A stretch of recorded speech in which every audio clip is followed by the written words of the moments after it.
In the news tonight, the Barbados Workers Union raises awareness about challenges to the island's tourism workers. A local company helping to transform digital payments in the diaspora. Barbadians benefit from land tax discount extension. And in sports, Shade Williams honored by government for her world athletic achievements. Broadcasting from our studios in the Pine St. Michael, this is CBC NewsNight, starting now.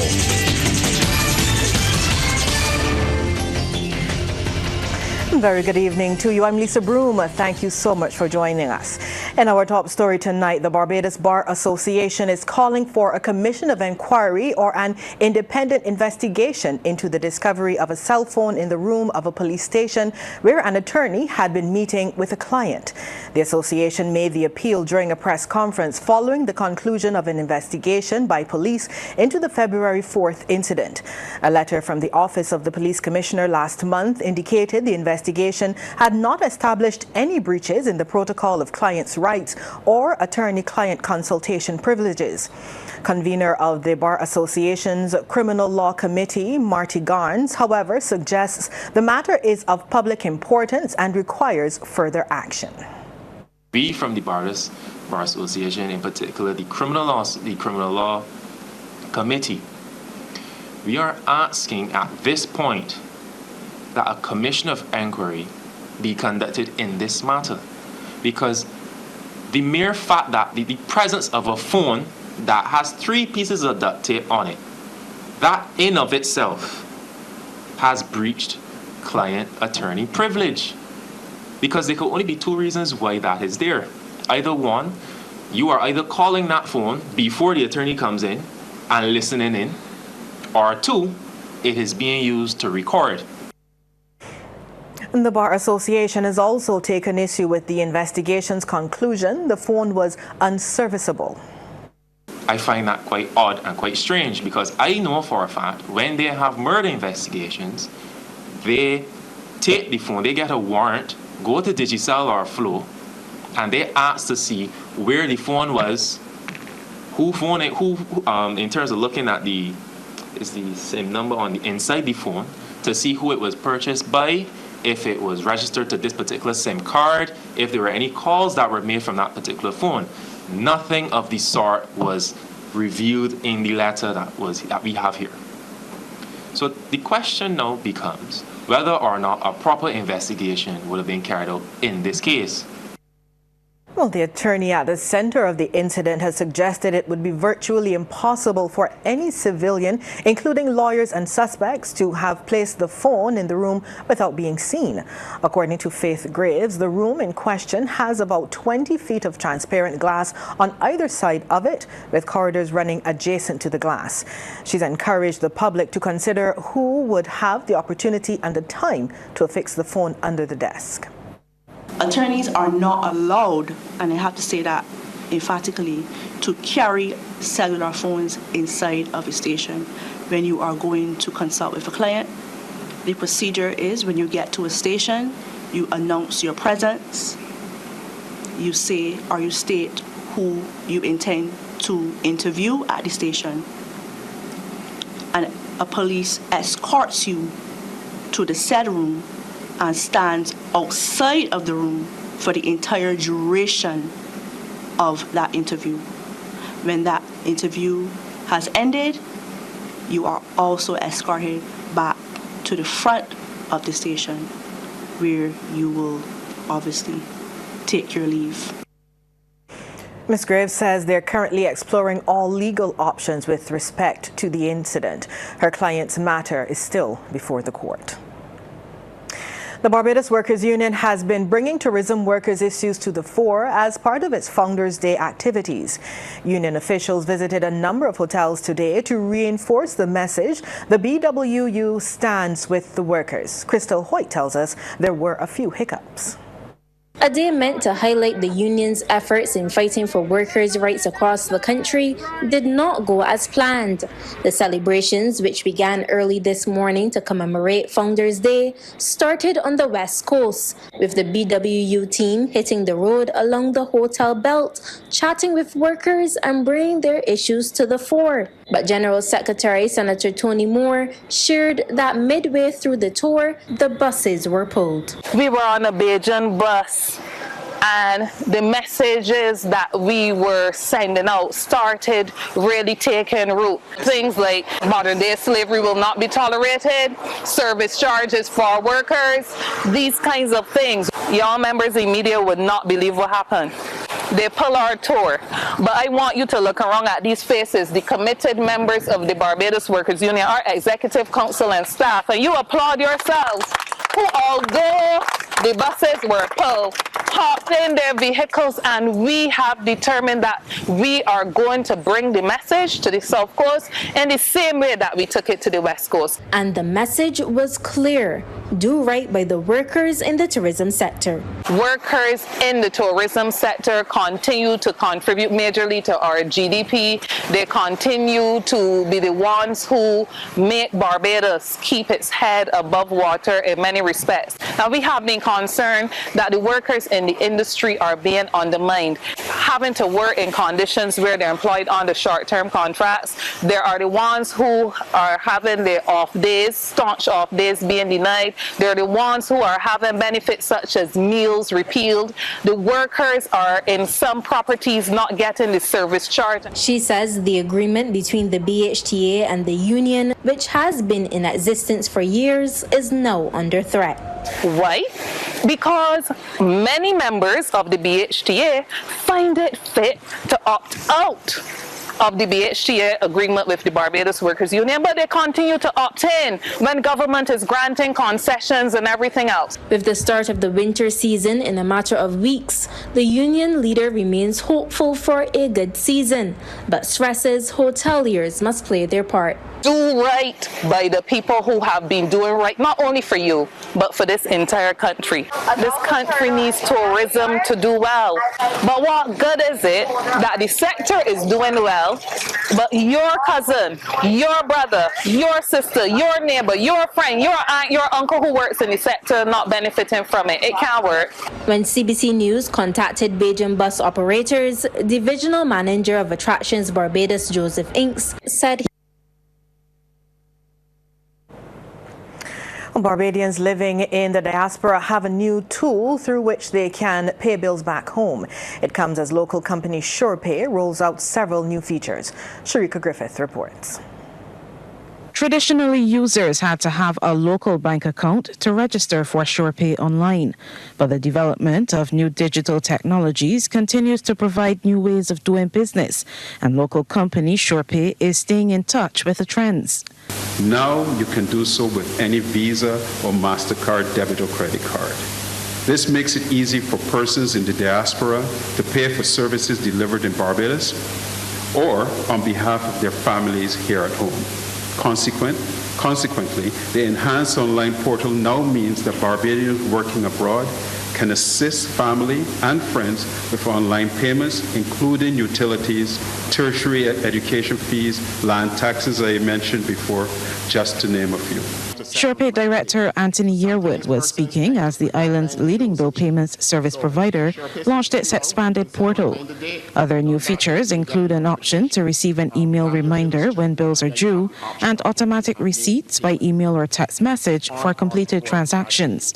With officials suggesting only about 15% of self-employed people are contributing to the national insurance scheme, Mr. Yearwood is offering government another option for collections. With the government's approval and the cooperation of the NIS, ShPay stands ready and eager to facilitate self-employed persons making contributions to the NIS immediately through all of our channels, including the online channels. Our upgraded bill payments portal and mobile app, in addition to our over-the-counter service, offer a win-win for the government and consumers to help secure the future of the NIS by making it easy for self-employed business people to pay their contributions on time, and as the Prime Minister has suggested, even to pay over and above their regular payments when the business is in upswing. In response, Minister in the Ministry of Finance and Economic Affairs, Ryan Strawn, notes ShPay already facilitates the payment of taxes and fees to the state. He believes all avenues should be pursued to ensure it's easy for people to pay NIS. I would advise ShPay to request a meeting with the NIS board and see how they can support in that effort, because in the same way that they already have 94 billers on their system, it is just an avenue with respect to collection in relation to that. So I see no difficulty in having that as an option. 2023 marks 20 years in the business for ShPay. Today, the company services 300,000 customers in 6 countries, processing $500,000 in payment transactions each month. Sharika Griffith, CBC News. As part of its 60th anniversary celebrations, the Caribbean Broadcasting Corporation is partnering with the Ministry of Education, Technological and Vocational Training for a special program designed for primary and secondary school students interested in poetry and public speaking. This was revealed during the launch of Pontifications and Poetry at the ministry's headquarters. Education Officer Gloria Haynes, who conceptualized the competition, provided the details. It seeks to hone or enhance the public speaking skills of our youth, and it affords them the opportunity to use their voice. Well, CBC is a platinum sponsor of the competition, and Head of Archives and Information Sherwood McCaskey spoke of the CBC's continued commitment to nation building. The competition, in a sense, reflects the corporation's mandate as it aligns with its commitment to cultural promotion, community engagement, education, talent development, content creation, and of course, audience engagement.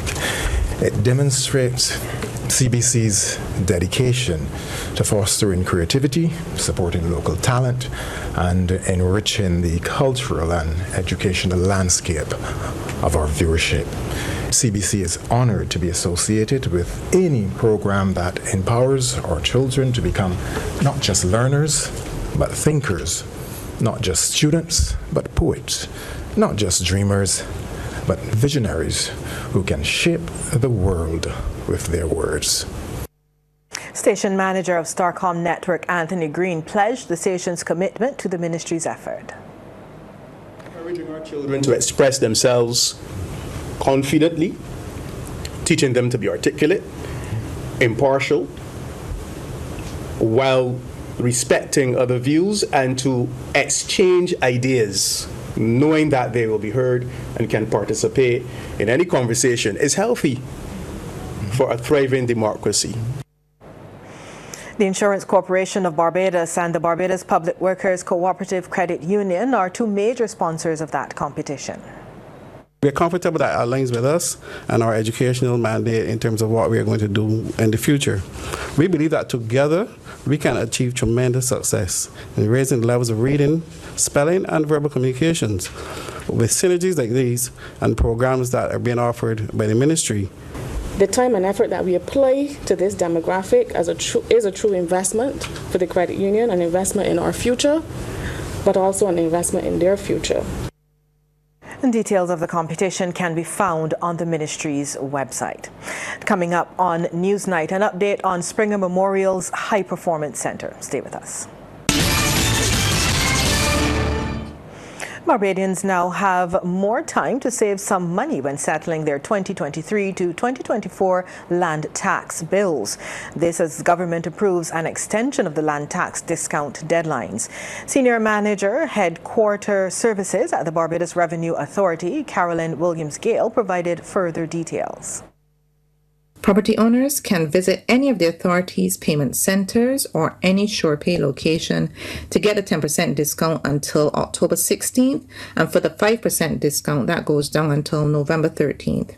Our centers will be open this Saturday and next Saturday, that's October 7th and October 14th, from 8:30 a.m. until 1:30 p.m. for persons to pay land tax or any other payment to the authority for that matter. Persons using our new payment portal will benefit from an extended 10% discount deadline up to December 31st. There's a suggestion tonight the estimated number of people with disabilities in Barbados could climb significantly when the 2022 census results are eventually released. It's coming from former chairman of the advisory committee to guide the establishment of a commission for improving the lives of persons with disabilities, Edmund Hinkson. He was speaking during the 63rd charter breakfast of the Lions Club of Bridgetown at the Grill at the Estates at St. George.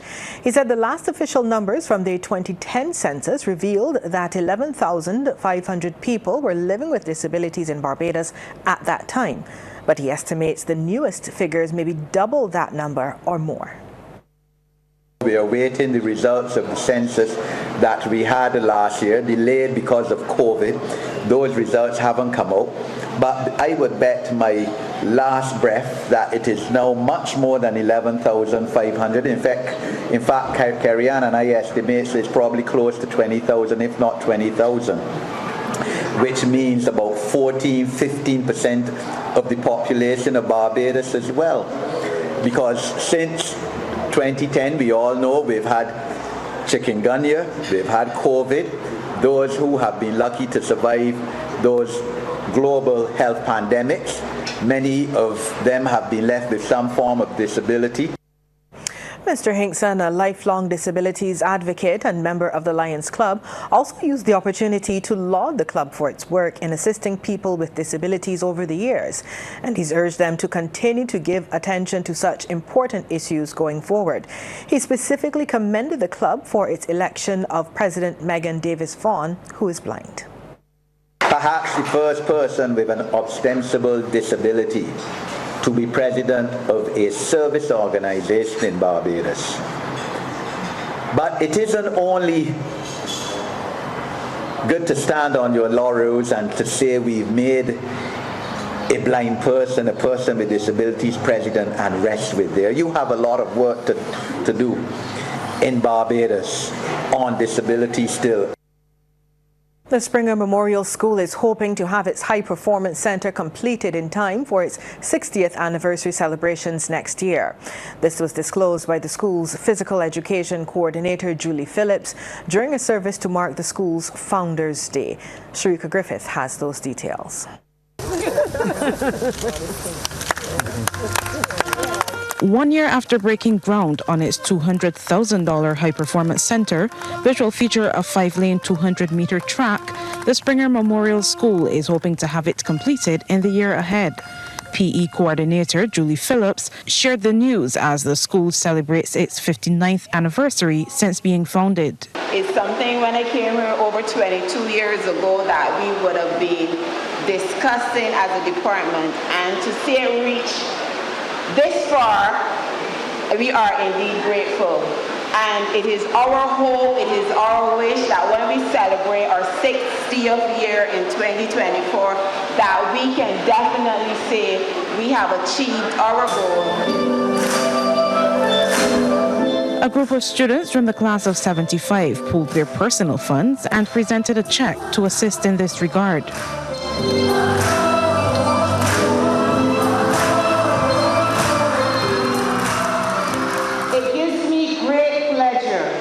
On behalf of the ladies standing here and those in the USA, to present a check towards the completion of the Springer track, a check for $5,000 towards the track. The celebrations are being held under the theme Opportunity, Purpose and Growth. Principal Cheryl Gill has encouraged the present students to seize the opportunity to learn. Free education at the point of delivery might not mean to you what it meant to persons years ago. But students, you need to value this opportunity that you have to get a quality education at an institution such as this. The audience, which included a faculty member who was present for the school's founding in 1964, witnessed the passing of the golden spoon from the former head girl to the present. Sharika Griffith, CBC News. Sports time now. Anne-Marie Burke joins us live from the sports studio. Good evening, Anne-Marie. Good evening to you, Lisa, and welcome back, I must say. We begin with news of track and field. Double World Championship bronze medalist ShPay Williams was today honored by government for her stellar performances in track and field during a ceremony at the Grantley Adams International Airport. CBC's Anne Goodrich Boyce was there and feels this report. When passengers touch down here at the Grantley Adams International Airport, one of the first things they will see is this, a portrait of Barbadian track and field superstar, ShPay Williams. The darling of local athletics was the center of attention this morning, as she was honored by government during a special ceremony in the arrivals hall, where two portraits of herself were unveiled. During the brief ceremony, which was attended by several track and field officials, including Barbados Olympic Association President Sandra Osborne, Vice President Cammy Burr, and Director of Sports at the National Sports Council, Neil Murrell, the Double World Championship bronze medalist also received a check of 150,000 Barbados dollars. ShPay, this year you have demonstrated your consistency by repeating your bronze medal winning performance at the recently concluded World Athletic Championships in Budapest, Hungary. On each occasion, you have flown the Barbados flag high, signaling to the world that we remain a small but resourceful and talented nation. And I must add that in so doing, you have set a standard to be emulated by our youth. Minister of Sports Charles Griffith said government is pleased to be able to highlight and recognize ShPay's brilliance on the track. This morning, government is, in a small way, recognizing the effort that ShPay would have put in. I know that this is about dedication, this is about wanting more, and we have our eyes on the bigger prize next year in the summer, i.e. the Olympics, and we expect that you'll be doing podium in a golden way. The lady of the moment was smiling from ear to ear as she was greeted by students of her alma maters, Cojan Parry and Harrison College. She expressed gratitude to Barbadians for their continued support as she aims to do even better in 2024. I don't think a lot of people know this, but the bronze medal that I achieved this year, I was a little bit disappointed because I was expecting to upgrade from the bronze last year. So I was a little bit disappointed. So hopefully next year I can do a lot better medal-wise and time-wise. Williams is currently enjoying some downtime before preparing for next year's Olympics in Paris on her quest to turn bronze to gold. Anne-Marie Goodrich Boyce, CBC Sports. And the Bajan Gems national netball team continued their winning ways this morning when they thrashed Montserrat 106-11 at the ECCB International Netball Series in Antigua. Barbados led at all quarters 25-2, 48-7, 79-11 before totally shutting out their opponents in the final quarter for the win. In the circle for the Gems, goal shooter Faye Agar led the charge with 50 from 57 attempts. She was backed up by Jada Smith in the goal attack position with 46 from 60. While also getting some time in the circles, Brianna Holder at goal attack with 8 from 12 and Trishan Dean 2 from 4. For Montserrat, goal shooter Amika Osborne netted 3 from 9 attempts and goal attack Ivana Osborne 8 from 16. This morning's match was a rescheduled one after there was no play yesterday due to the passage of Tropical Storm Philippe. Now the Gems are currently back on court against St. Lucia. In business tonight, we're hearing that Barbadians are being given a new opportunity to be employed in the travel industry. An Atlanta-based company, PlanNet Marketing, is offering to help people who are interested. Three-star director Yvette Green tells the Business Report it's an organization with 97,000 partners. This is an opportunity for you to work from the comfort of your home or wherever you have Wi-Fi. So it's not just one outlet, it's multiple streams of outlets. So you work this opportunity on your time, where you're able to train from the comfort of your home. And when you share with others how you own your own travel business, you're a travel consultant, and they have a need to book cruises, hotels, flights, resorts, staycations, right? Car rentals, excursions, activities, anything in the travel space, you're able to book it for them. You are the CEO of your own travel business. Natalie Phillips is the first Barbadian to be made a director, and she has hit the ground running. She told the Business Report she's excited. My intention is to help the people in Barbados, because I know it is the struggle, right? And now that I'm a Star director, the team that saw from last night, saw where I came from, they're willing to help as many Barbadians as well to gain that financial freedom. Bill payments provider ShPay is working to reintroduce the facility to accept card payments at its physical locations. The assurance from Director Anthony Yearwood, who confirms that currently only cash or checks are accepted at its 45 booths. He explains this was introduced when the island switched from the CARS network to the Visa and MasterCard international payment platform. What happened when all the banks went to international debit and credit, the fee structures changed. A number of billers, this is not a technology issue, it's not even a ShPay issue as such, but a number of billers determined that they did not want to absorb that fee. And because at the walk-in location, you can pay all of your bills in one go and show up on one receipt, it limited our ability then to offer the point of sale. But we're working right now with all of our billers, especially the larger billers, where they will be taking debit and credit. And once they agree to take debit or credit, we can reintroduce point of sale. Well, Google is making some changes to help reduce spam. It's adding new requirements for bulk senders, defined as those who send more than 5,000 messages to Gmail addresses in a day. They will have to authenticate their addresses, stay below a clear spam rate threshold, offer a one-click unsubscribe button in their emails, and process the unsubscribe request within 2 days. The changes go into effect in February. Google has announced Yahoo will implement the same change. It's time for the second half in sports. Now, Amri, what do you have for us? It's all cricket. West Indies women's captain Hayley Matthews says there is no pressure on her side ahead of the decisive 30-20 international against the Australian women at Brisbane tomorrow. If the three-match series locked at 1-1, Matthews says it will be fantastic to win the series over the Aussie women on their home turf. As far as I could remember, I know Australia haven't been beaten at home in a very, very long time. And I think for a team with us as well, that I try to learn and grow so much with so many young players within the squad, trying to learn as well. I think it would definitely mean a lot for us. I know it would certainly mean a lot for the people in the Caribbean and those back home supporting us, but would definitely instill a lot of confidence within the team, and I think it's exactly what we need. When we came to Australia, we came with nothing to lose at all, and after the first game, what we did really well is kind of just looked individually within ourselves and saw what we could have done better and what plans we could have had better, and I think that's exactly what we're going to do again. Yeah, we won the game, but at the same time we have so many areas we can improve in and so much learning that could take place as well, so I think we just straight back inside now. Obviously some travel tomorrow, but right back onto our work and what we've got to do in order to put down a good performance come the last game and hopefully win the series.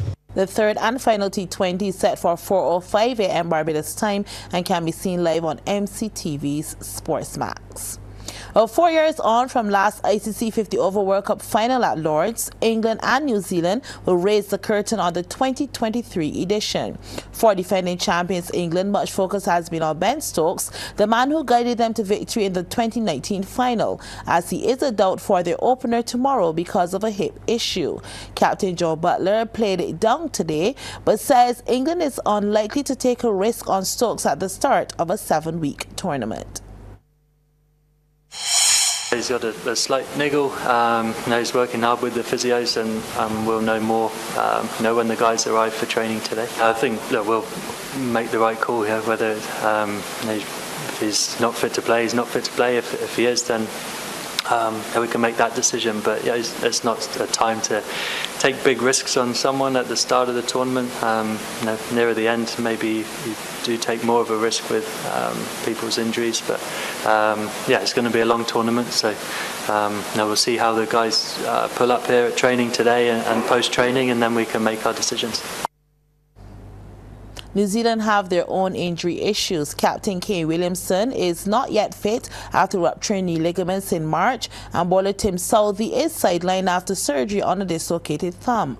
But they have a superb record in recent tournaments, having also reached the 2015 50 Over World Cup final, plus 2 semi-finals and a final in the past 3 T20 World Cups. Tomorrow's opening match of the ICC 50 Over World Cup is set for 4:30 a.m. Barbados time. Barbados will host an international multiple-stage road race next month, this should be this month, with the Tour de Bim, which gets going on October 6th. The 4-day race, which runs until the 8th, has attracted several international cyclists with $25,000 in cash prizes up for grabs. CBC's Anne Goodrich Boyce has the details. Stiff competition is expected, as some of the biggest names in world cycling are on the entry list for the inaugural International Tour of Barbados next week, titled Tour de Bim. Among them is Mexican road race champion and Olympian Eddie Ferrari, Miami Blazers top cyclist Johnny Brown, and hometown hero Josh Kelly. The highly anticipated race should see close to 100 cyclists from 12 different countries competing in 2 divisions. In an exclusive interview with CBC Sports, local organizer Alan Kelly explained the race format. We're going to have some high-level racing 6th, 7th, and 8th. The 6th of October starts with our night criterium race. It's on the lights, and it will be held in the Warrens area. We're looping the BTMI building. So we expect to see some large crowds out there. On the second day, which is Saturday, the 7th of October, we're doing the Bushy Park loop, we call it, where we're going to have, again, racing from 2 p.m. until 6:30. On Sunday, the 8th of October, is our pedal BIM, where we're touching 11 parishes. Kelly also said the aim of the event is to showcase Barbados' cycling talent and expose the island's rich sporting history. President of the Barbados Cycling Union, Charles Lynch, says it's the ideal time for the race to be held in Barbados again. So this is now the second of these competitions into Barbados, which was long in coming, truthfully. We've thought about this for quite a while, and this was maybe looking back years or so, where we used to attend the event in Tobago. And we always felt that it was the ideal time to bring, now that the cyclists are in the region, to actually get them over to Barbados to participate in the race in Barbados. So the team St. Free has put a program together. And this year in 2023, we will actually be having something called Tour de Bim, where they will be competing in Tobago, and then right after Tobago, hopefully a lot of these cyclists will be coming over to Barbados for it's a 3-stage event that we are having in Barbados. Following the Tour de Bim, Barbadian cyclists will be in action at the Caribbean Cycling Union's Elite Road Race in Guadeloupe before returning home to bring the curtain down on their season with the National Championships in November. Anne Goodrich Boyce, CBC Sports. And that's our news for tonight. Thank you so much for tuning in. Good night.